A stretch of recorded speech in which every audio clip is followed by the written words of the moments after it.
October 22nd, Mark 7 and 8. Mark 7.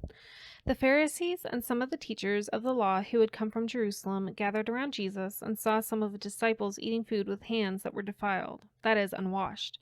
The Pharisees and all the Jews do not eat unless they give their hands a ceremonial washing, holding to the tradition of the elders. When they come from the marketplace, they do not eat unless they wash, and they observe many other traditions, such as washing of cups, pitchers, and kettles. So the Pharisees and teachers of the law asked Jesus, "Why don't your disciples live according to the tradition of the elders instead of eating their food with defiled hands?" He replied, "Isaiah was right when he prophesied about you hypocrites, as it is written, 'These people honor me with their lips, but their hearts are far from me. They worship me in vain. Their teachings are merely human rules.' You have let go of the commands of God and are holding on to human traditions."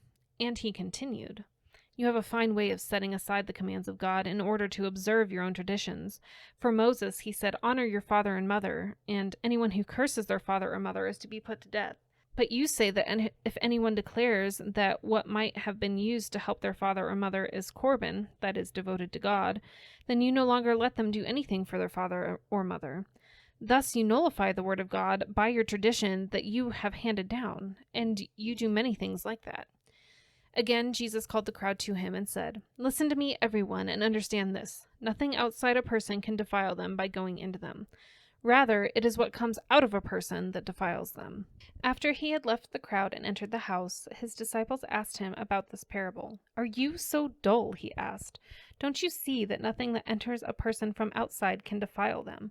For it doesn't go into their heart, but into their stomach, and then out of the body." In saying this, Jesus declared all foods clean. He went on, "What comes out of a person is what defiles them, for it is from within, out of a person's heart, that evil thoughts come: sexual immorality, theft, murder, adultery, greed, malice, deceit, lewdness, envy, slander, arrogance, and folly. All these evils come from inside and defile a person." Jesus left that place and went to the vicinity of Tyre. He entered a house and did not want anyone to know it, yet he could not keep his presence secret. In fact, as soon as she heard about him, a woman whose little daughter was possessed by an impure spirit came and fell at his feet. The woman was a Greek, born in Syrian Phoenicia. She begged Jesus to drive the demon out of her daughter. "First let the children eat all they want," he told her, "for it is not right to take a children's bread and toss it to the dogs." "Lord," she replied, "even the dogs under the table eat the children's crumbs." Then he told her, "For such a reply you may go. The demon has left your daughter." She went home and found her child lying on the bed, and the demon was gone. Then Jesus left the vicinity of Tyre and went through Sidon, down to the Sea of Galilee and into the region of the Decapolis.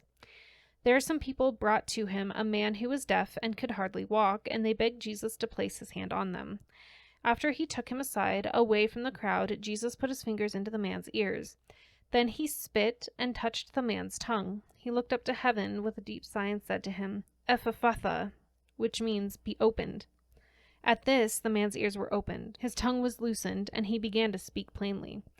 Jesus commanded them not to tell anyone, but the more he did so, the more they kept talking about it. People were overwhelmed with amazement. "He has done everything well," they said. "He even makes the deaf hear and the mute speak." Mark 8. During those days, another large crowd gathered. Since they had nothing to eat, Jesus called his disciples to him and said, "I have compassion for these people. They have already been with me 3 days and have nothing to eat. If I send them home hungry, they will collapse on the way because some of them have come a long distance." His disciples answered, "But there in this remote place, can anyone get enough bread to feed them?" "How many loaves do you have?" Jesus asked. 7, they replied. He told the crowd to sit down on the ground. When he had taken the 7 loaves and given thanks, he broke them and gave them to his disciples to distribute to the people, and they did so. They had a few small fish as well. He gave thanks for them also, and told the disciples to distribute them. The people ate and were satisfied. Afterward, the disciples picked up 7 basketfuls of broken pieces that were left over. About 4,000 were present. After he had sent them away, he got into the boat with his disciples and went to the region of Dalmanutha. The Pharisees came and began to question Jesus. To test him, they asked him for a sign from heaven. He sighed deeply and said, "Why does this generation ask for a sign? Truly, I tell you, no sign will be given to it." Then he left them, got back into the boat, and crossed to the other side. The disciples had forgotten to bring bread, except for one loaf they had with them on the boat. "Be careful," Jesus warned them. "Watch out for the yeast of the Pharisees and that of Herod." They discussed this with one another and said, "It is because we have no bread." Aware of the discussion, Jesus asked them, "Why are you talking about having no bread? Do you still not see or understand? Are your hearts hardened? Do you have eyes but fail to see, and ears but fail to hear? And don't you remember? When I broke the 5 loaves for the 5,000, how many basketfuls of pieces did you pick up?" 12, they replied. "And when I broke the 7 loaves for the 4,000, how many basketfuls of pieces did you pick up?" They answered, 7. He said to them, "Do you still not understand?" They came to Bethsaida, and some people brought a blind man and begged Jesus to touch him. He took the blind man by the hand and led him outside the village. When he had spit on the man's eyes and put his hands on him, Jesus asked, "Do you see anything?" He looked up and said, "I see people. They look like trees walking around." Once more, Jesus put his hands on the man's eyes. Then his eyes were opened. His sight was restored, and he saw everything clearly. Jesus sent him home, saying, "Don't even go into the village." Jesus and his disciples went on to the villages around Caesarea Philippi. On the way, he asked them, "Who do people say I am?" They replied, "Some say John the Baptist, others say Elijah, and still others one of the prophets." "But what about you?" he asked. "Who do you say I am?" Peter answered, "You are the Messiah." Jesus warned them not to tell anyone about him. He then began to teach them that the Son of Man must suffer many things and be rejected by the elders, the chief priests, and the teachers of the law, and that he must be killed and after 3 days rise again. He spoke plainly about this, and Peter took him aside and began to rebuke him. But when Jesus turned and looked at his disciples, he rebuked Peter.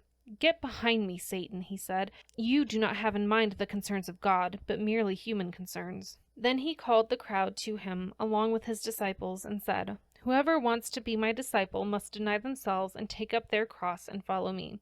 For whoever wants to save their life will lose it, but whoever loses their life for me and for the gospel will save it. What good is it for someone to gain the whole world yet forfeit their soul? Or what can anyone give in exchange for their soul? If anyone is ashamed of me and my words in this adulterous and sinful generation, the Son of Man will be ashamed of them when he comes in his Father's glory with the holy angels."